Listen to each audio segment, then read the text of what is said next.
मीठा बोल रहा हूं और सब तो सत्य बोल रहा हूं। मीठा, शहद से भी मीठा। 2 घंटे लगातार कौन सा माई का लाल शहद खा सकता है बताओ? 2 घंटे तक लगातार शहद खा के बताओ, शहद खा के बताओ, चीनी खा के बताओ, गुड़ खा के बताओ। अरे महाराज पेट फट जाएगा, उल्टी आ जाएंगी। केवल एक ही मधु है, मधुरम कृतम रसम व्यापकम भागवत। ये भागवत ही सौम रस है, इसे पीते पीते कोई नहीं थकता है और ये परम सत्य है महाराज। हे ऋषियों, ये दिव्य कथा भागवत की तुम्हें शांति प्रदान करेगी, तुम्हारे भटकाव को रोकेगी। तुम बहुत भटक गए हो, अब तुम्हें तीर्थ में इधर उधर जाने से शांति नहीं मिलेगी। मनोरथ कामनाएं पूरी होती हैं, तीर्थ में जाके शांति नहीं मिलती है, ये ध्यान कर लेना महाराज। अब भूल में मत रहना, किसी भी तीर्थ में जाके शांति प्राप्त होगी ना, मनोरथ पूरा होगा, कोई इच्छा पूरी हो जाएगी, कोई काम पूरा हो जाएगा, पर संसार में रुचि रहेगी, तीर्थ में जाके रुचि नहीं बदलेगी। पर भागवत में, सत्संग में, संत के चरणों में आके रुचि बदलती है, रति बदलती है, विवेक बदलता है, बुद्धि बदलती है।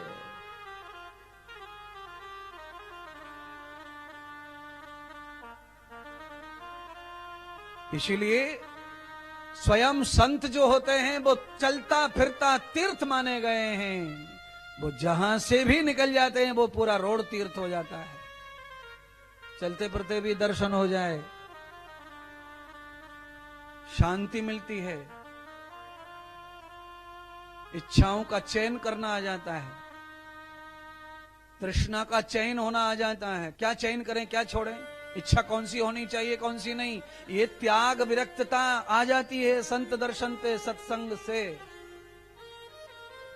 नहीं तो इच्छाओं का क्या है, कुछ भी आती रहती है मन में तो, पर वो इच्छाएं ऐसी भी रहती हैं कि नरक ले जाएंगी, दुख में ले जाएंगी, अपमान में ले जाएंगी।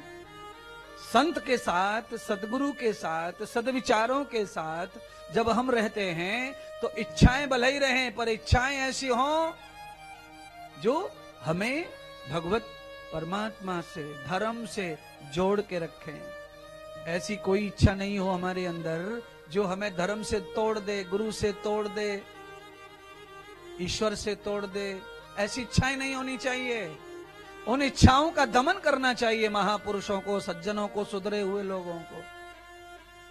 अरे जो 3 को 13 बना देते हैं, जो इतने होशियार हैं, 1 का 100 बना दिया है, छूछी गरीबी से अमीर बन गए, इतना अच्छा टैलेंट है, तो क्यों अपनी गलती नहीं सुधार पा रहे, क्यों गुटखा नहीं छोड़ पा रहे, क्यों दारू नहीं छोड़ पा रहे, क्यों मांस नहीं छोड़ पा रहे, क्यों अंडा नहीं छोड़ पा रहे हैं? बक्षन्ते अधिरो पक्षिम एवं जीव किल विषय।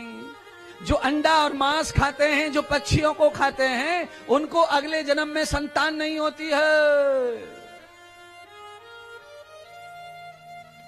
संतान से वंचित हो जाते हैं। वो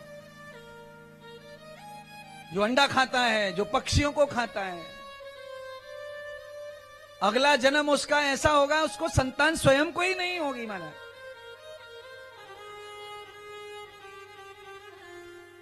अभी इस जमाने में लोग जो है ज्यादा बच्चे हैं और खूब खा रहे अंडा मांस पक्षी, उनको लग रहा है ये झूठ बोल रहा है महाराज। ना, मैं कहता हूं ये खाने वाले को नहीं होगी, अगला जन्म जब आप लेंगे तब होगा ये सब। इस जन्म में जो हो रहा है वो उसी का फल भोग रहे हैं। किसी के भी बच्चे को खाएंगे, अंडे को खाएंगे, तुम भी माँ बाप नहीं बनोगे कभी, तुम्हें यही दंड मिलेगा। अब सुधरे क्या होते। अब पानी डालो भोले बाबा पे, दूध चढ़ाओ, सिंदूर डालो, कंकु डालो, रोली डालो, चावल डालो, उड़द डालो, तुअर डालो, अरहर डालो, मूंग डालो। तुमको जितने टोटके बताएं किसी ने वो सब कर लो, नहीं गोद भरेगी तुम्हारी। क्यों नहीं भरेगी? एक नहीं, 10,000 मुर्गी के बच्चे खा गया अंडा समझ के, दे अंडा, दे अंडा, दे अंडा, दे अंडा। और जब भी खाता है 5 अंडे की आमलेट खाता है, उससे कम में काम नहीं चलता। कितना जन्म खराब कर लेगा तेरा। पूरे विश्व के लिए मैं कह रहा हूं, केवल हिंदुओं के लिए नहीं कह रहा हूं। ये कर्म का फल सबको भोगना पड़ेगा, चाहे वो क्रिश्चियन हो, इस्लाम हो, हिंदू हो, कोई भी धर्म का पालनहार हो, पर कर्म का फल तो भगवान के यहाँ सेम टू सेम है सबका, कोई बदलाव नहीं है। कोई सोचता हो इस्लाम में जाकर ऐसा हो जाएगा, ऐसा नहीं ना। ये किताबों में जो लिख दिया पैगंबर पीतंबर और इन्होंने, ये सब बातें सच्ची नहीं है। ग्रंथों में परिस्थितियां लिखी जाती हैं, समय के साथ ग्रंथ लिखे जाते हैं, उसी हिसाब से ग्रंथ रचते हैं, पर ईश्वर की सत्ता, सबसे पुराना दुनिया का ग्रंथ वेद है, वेद। और वेद ये कहता है कि शाकाहार रहो। हिमालय क्यों जरूरत है, पहाड़ क्यों जरूरत है, क्यों? पक्षी, जंगल में पक्षी रहते हैं तो जंगल शुद्ध रहता है।